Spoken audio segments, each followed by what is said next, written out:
अब मैं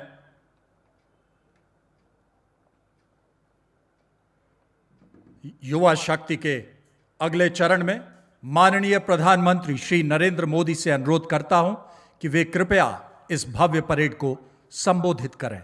माननीय प्रधानमंत्री महोदय।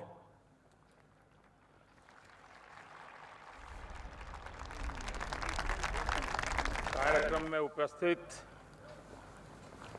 देश के रक्षा मंत्री श्रीमान राजनाथ सिंह जी, एनसीसी के DG lieutenant general Gurbir Pal Singh ji, यहाँ उपस्थित सभी महानुभाव, अधिकारीगण, गणतंत्र दिवस की परेड में हिस्सा लेने वाले कलाकार, एनएसएस, एनसीसी के साथियों, इस समय देश अपनी आजादी का अमृत महोत्सव मना रहा है और जब एक युवा देश इस तरह के किसी ऐतिहासिक अवसर का साक्षी बनता है तो उसके उत्सव में एक अलग ही उत्साह दिखता है। यही उत्साह मैं अभी करियप्पा ग्राउंड में भी देख रहा था। ये भारत की उस युवा शक्ति के दर्शन हैं जो हमारे संकल्पों को पूरा करेगी, जो 2047 में जब देश आजादी के 100 साल पूर्ण करेगा,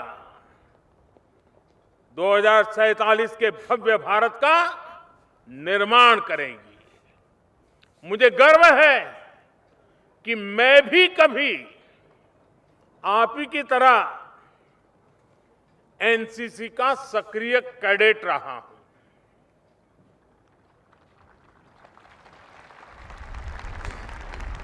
लेकिन जो सौभाग्य आपको मिला है वो मुझे नहीं मिला था।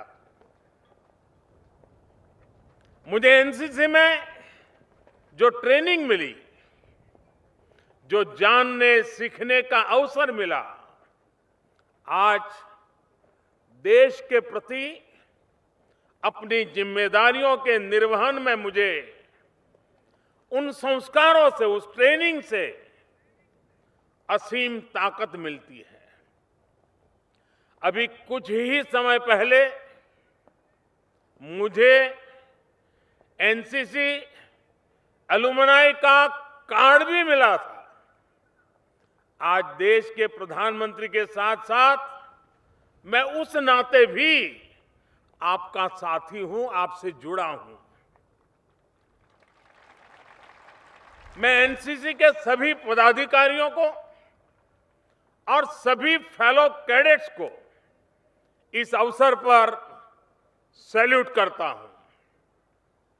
आज जिन कैडेट्स को पुरस्कार मिला है उन्हें भी मैं अपनी हार्दिक शुभकामनाएं देता हूं।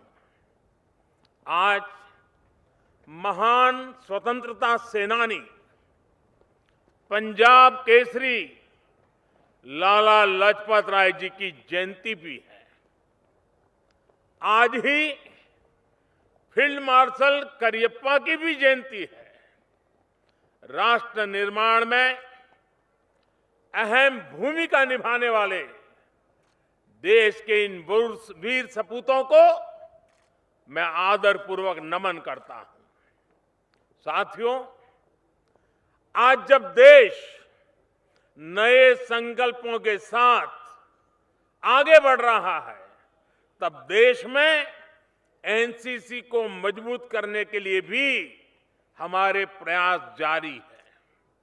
इसके लिए देश में एक हाई लेवल रिव्यू कमेटी की स्थापना की गई है।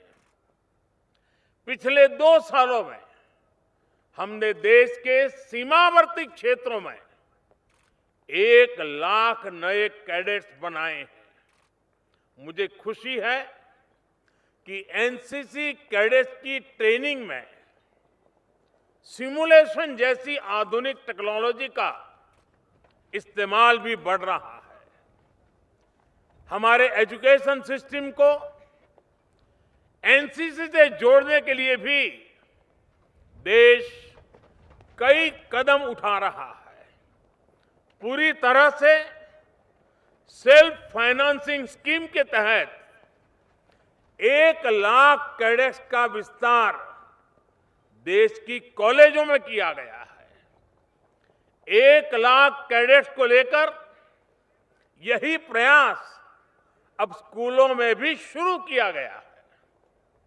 नई राष्ट्रीय शिक्षा नीति के तहत देश की 90 यूनिवर्सिटीज ने एनसीसी को इलेक्टिव सब्जेक्ट के रूप में भी शुरू किया है। मैं आज यहां बड़ी संख्या में गर्ल कैडेट्स को देख रहा हूं। ये देश के बदलते मिजाज का प्रतीक है। देश को आज आपके विशेष योगदान की जरूरत है। देश में आपके लिए आज अपार अवसर मौजूद है।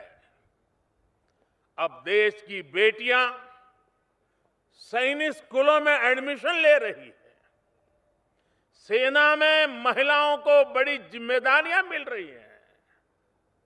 एयरफोर्स में देश की बेटियां फाइटर प्लेन उड़ा रही है।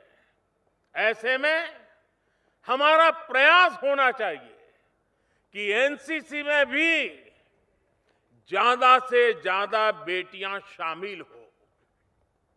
जिन बेटियों ने खुद एनसीसी ज्वाइन किया है, वो इसके लिए एक प्रेरणा बन सकती है। साथियों, देश के प्रसिद्ध कवि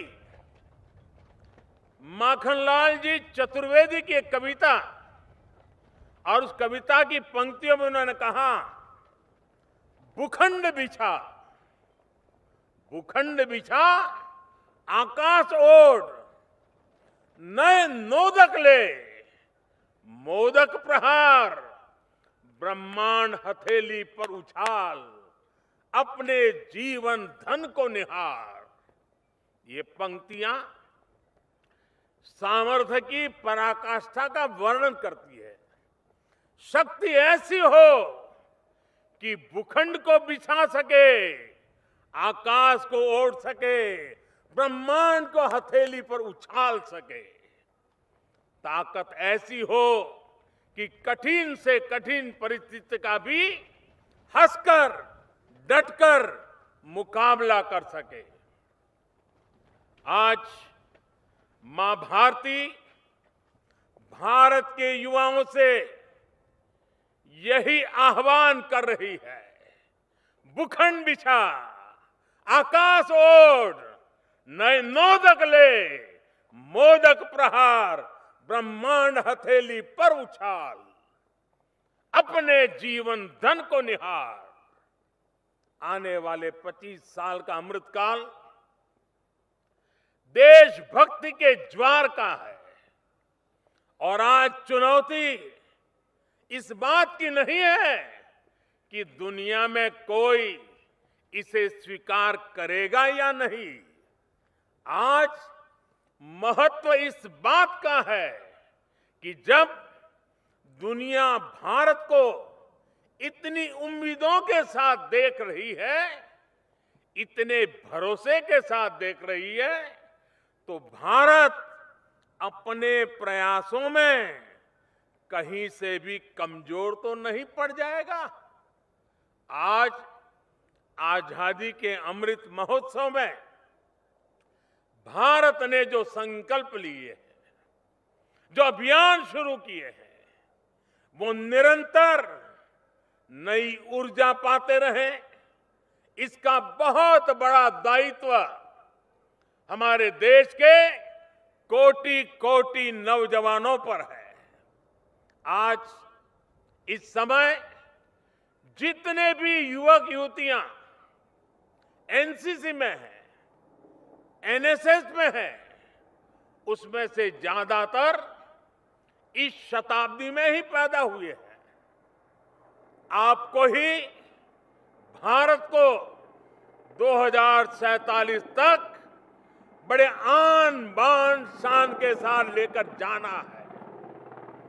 इसलिए आपकी कोशिश है, आपके संकल्प,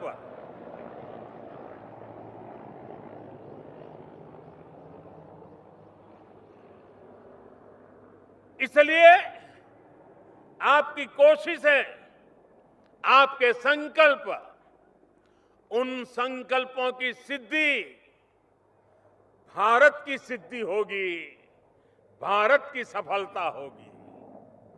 राष्ट्रभक्ति से बड़ी कोई भक्ति नहीं होती, राष्ट्रहित से बड़ा कोई हित नहीं होता।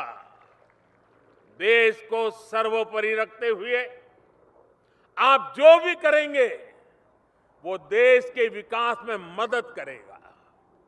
आज हमारे युवाओं ने भारत को स्टार्टअप की दुनिया में टॉप 3 में पहुंचा दिया है।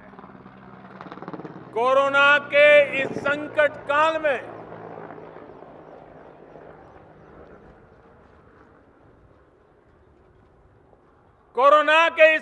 काल में जितने यूनिकॉर्न बने हैं वो भारत के युवाओं का शक्ति प्रदर्शन है। आप कल्पना कर सकते हैं 50 से ज्यादा यूनिकॉर्न कोरोना काल के दौरान अस्तित्व में आए हैं। और आपको तो पता ही होगा, एक एक यूनिकॉर्न, एक एक स्टार्टअप की पूंजी 7,500 करोड़ रुपए से ज्यादा है। ये क्षमता, ये सामर्थ्य बहुत बड़ा विश्वास जगाता है। और जानते हैं इसमें सबसे बड़ी बात क्या है कि हजारों स्टार्टअप्स देश की किसी न किसी आवश्यकताओं को पूरा करने के लिए बने हैं। कोई कृषि क्षेत्र में नया कर रहा है, कोई सप्लाई चेन को सुधारने के लिए नया कर रहा है, कोई शिक्षा के क्षेत्र में बदलाव के लिए कुछ नया कर रहा है। इनमें देश के लिए कुछ करने का जज्बा है, कुछ कर गुजरने का जज्बा है। साथियों, जिस देश का युवा राष्ट्र प्रथम, नेशन फर्स्ट की सोच के साथ आगे बढ़ने लगता है, उसे कोई दुनिया की कोई ताकत रोक नहीं सकती है। आज खेल के मैदान में भारत की सफलता भी इसी का एक बड़ा उदाहरण है। खिलाड़ी की प्रतिभा, खिलाड़ी का संकल्प, उन सारी बातों का अपना महत्व है ही। खिलाड़ी के परिश्रम का भी बहुत महत्व है, लेकिन अब उसकी हार जीत के साथ 130 करोड़ देशवासी जुड़ जाते हैं। भारत का युवा किसी भी मैदान में किसी से टक्कर ले रहा है तो पूरा देश उसके पीछे एकजुट हो जाता है। खिलाड़ियों में भी ये भावना प्रबल है कि मैं पुरस्कार के लिए नहीं, अपने देश के लिए खेल रहा हूं। इसी भावना के साथ हर क्षेत्र में भारत के युवाओं को, देश की भावी पीढ़ी को आगे बढ़ाना है। साथियों, कोरोना के इस काल ने पूरी दुनिया को हम भारतीयों के अनुशासन, हम भारतीयों की समाज शक्ति का परिचय दिया है। अब जनता कर्फ्यू के दौरान पूरा देश कोरोना से लड़ने के लिए एकजुट हो गया तो पूरा विश्व हैरान हो गया था। कुछ लोग हमारे समाज को कोसते हैं, लेकिन इसी समाज ने दिखा दिया कि जब बात देश की हो तो उससे बढ़कर कुछ नहीं। जब सही दिशा मिले, सही उदाहरण मिले, तो हमारा देश कितना कुछ करके दिखाता है। ये उसका उदाहरण है। आप एनसीसी और एनएसएस के युवाओं ने भी कोरोना के इस संकट में अपने सेवाभाव से सभी का दिल जीता है। अब आपके ये भी दायित्व है कि जो कुछ आपने एनसीसी में सीखा है वो सिर्फ जब यूनिफॉर्म पहना हो तभी काम में आए, ऐसा नहीं होता है। वो आपके पूरे जीवन में इसी तरह कैसे बना रहे, समय समय पर कैसे प्रकट होता रहे। आपको ये भी सोचना चाहिए कि एक कैडेट के तौर पर जो सीखा है उसका समाज को कैसे लाभ होगा। जैसे आप अगर किसी गांव में रहते हैं तो आप पता कर सकते हैं कि कहीं उस गांव में कोई विद्यार्थी स्कूल छोड़ करके ड्रॉप आउट तो नहीं है। आप उससे मिलेंगे, उसकी दिक्कतें समझेंगे, उसकी पढ़ाई फिर से शुरू हो इसके लिए प्रयास करेंगे, तो एनसीसी की भावना को आप आगे बढ़ाएंगे। अब स्वच्छता का अभियान को बढ़ावा देने के लिए भी अपने गांव, मोहल्ले, अपने शहर, कस्बे में अलग अलग टीमें बना सकते हैं, क्योंकि आपने यहां पर लीडरशिप के गुण सीखे हैं। अब उसको अप्लाई करना है समाज में। जिस तरह आपने समुद्री तटों की सफाई के लिए पुनीत सागर अभियान चलाया था, बहुत प्रशंसा पाई थी। वो एनसीसी के कार्यकाल के बाद भी जारी रहना चाहिए। जैसे आजकल देश में कैच द रेन, इसका एक जन आंदोलन चल रहा है। बारिश के पानी को हम कैसे बचाएं, जो हमारे तालाब है, जो झील है, उन्हें कैसे साफ रखें, इस दिशा में भी आप लोगों को जागरूक कर सकते हैं। साथियों, आजादी की लड़ाई में महात्मा गांधी ने देश के सामान्य मानवी को ऐसी ऐसी प्रवृत्तियों से जोड़ा था जिनसे लोगों की रोजी रोटी भी चलती थी, लेकिन साथ साथ देशभक्ति का आंदोलन भी गति पकड़ता था। जैसे कोई सूत काटने का काम करता था, कोई प्रौढ़ शिक्षा से जुड़ा था, कोई गौ पालन से जुड़ा होकर काम करता था, कोई स्वच्छता का काम करता था। इन सारे विषयों को गांधी जी ने आजादी के आंदोलन से जोड़ दिया था। इसी तरह आजादी के अमृतकाल में आज से लेकर अगले 25 वर्ष हम सबको, आपको, अपनी प्रवृत्तियों को, अपने कार्यों को देश के विकास के साथ, देश की अपेक्षाओं के साथ, देश की आकांक्षाओं के साथ जोड़ना है। आज देश आत्मनिर्भर भारत के संकल्प के साथ चल रहा है। आप सभी युवा वोकल फॉर लोकल के अभियान में बहुत बड़ी भूमिका निभा सकते हैं। अगर भारत के युवा ठान लें कि जिस चीज के निर्माण में किसी भारतीय का श्रम लगा है, किसी भारतीय का पसीना बहा है, सिर्फ वही चीज इस्तेमाल करेंगे तो भारत का भाग्य तेज गति से बदल सकता है। वोकल फॉर लोकल का मंत्र सीधे सीधे देश के युवाओं से भी जुड़ा हुआ है। जब लोग स्थानीय उत्पादों को खरीदेंगे तो स्थानीय उत्पादन भी बढ़ेगा, उसकी क्वालिटी भी इंप्रूव होती जाएगी। जब स्थानीय उत्पादन बढ़ेगा तो इस वजह से स्थानीय स्तर पर रोजगार के नए साधन भी बढ़ेंगे।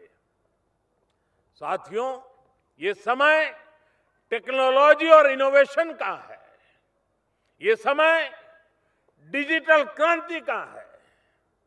इस युग का अगर कोई नायक है तो वो आप मेरे सभी युवा साथी हैं। इसलिए बदलाव के इस दौर में बतौर कैडेट कई नई जिम्मेदारियां आपके पास है। आपको इस क्रांति में भारत को लीडर बनाने के लिए देश को अपना नेतृत्व देना है और साथ ही इसकी चुनौतियों का मुकाबला भी करना है। आज एक और डिजिटल टेक्नोलॉजी और इंफॉर्मेशन से जुड़ी अच्छी संभावनाएं हैं, तो दूसरी ओर मिस इंफॉर्मेशन के खतरे भी हैं। हमारे देश का सामान्य मानवी किसी अफवाह का शिकार न हो, यह भी जरूरी है। एनसीसी कैडेट्स इसके लिए एक जागरूकता अभियान चला सकते हैं। एक और चैलेंज जो आज के युवाओं के सामने है वो है वर्चुअल और रियल लाइफ में बिगड़ता सामंजस्य। एनसीसी अपने कैडेट्स के लिए इस सामंजस्य की ट्रेनिंग के तरीके तैयार कर सकती है जो बाकी लोगों के लिए भी मददगार हो। साथियों, एक और विषय को मैं आपके सामने उठाना चाहता हूं। ये विषय है नशे का, ड्रग्स का। नशा हमारी युवा पीढ़ी को कितना बर्बाद करता है ये आप भली भांति जानते हैं। तो फिर जिस स्कूल कॉलेज में एनसीसी हो, एनएसएस हो, वहां पर ड्रग्स कैसे पहुंच सकती है?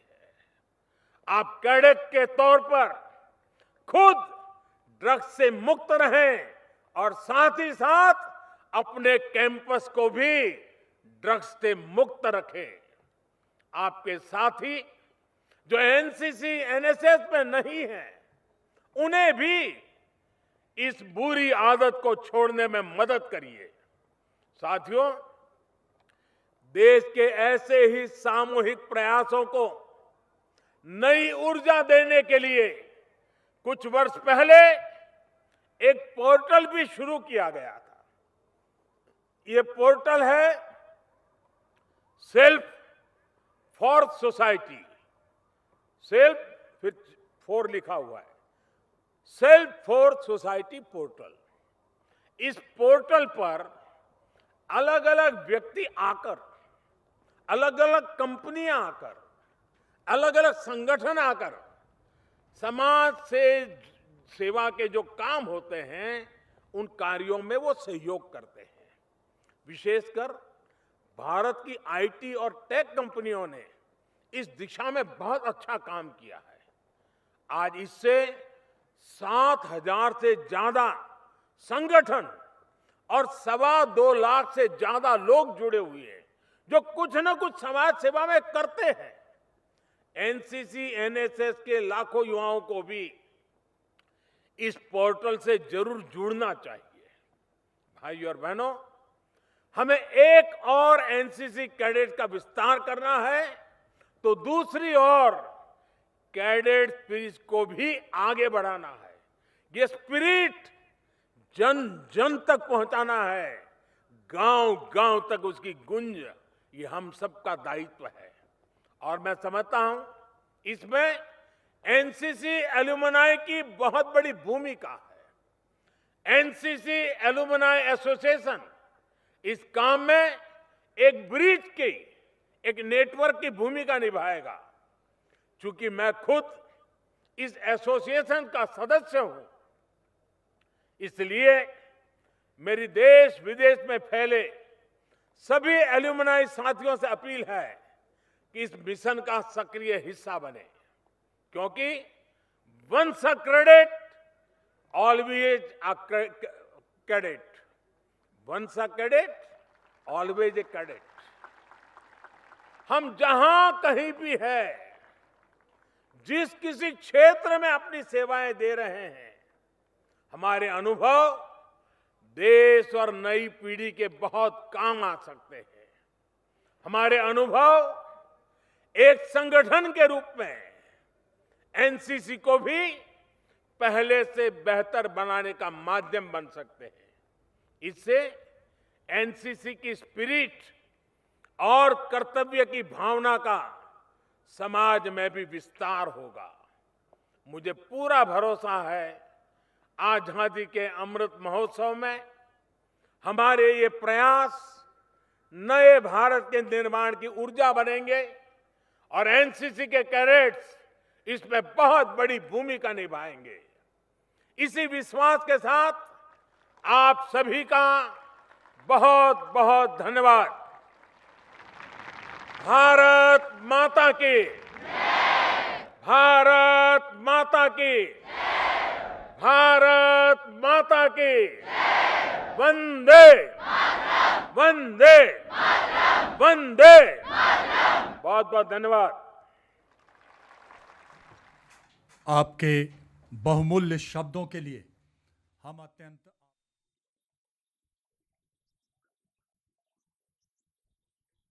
माननीय प्रधानमंत्री महोदय ने अपने उद्बोधन में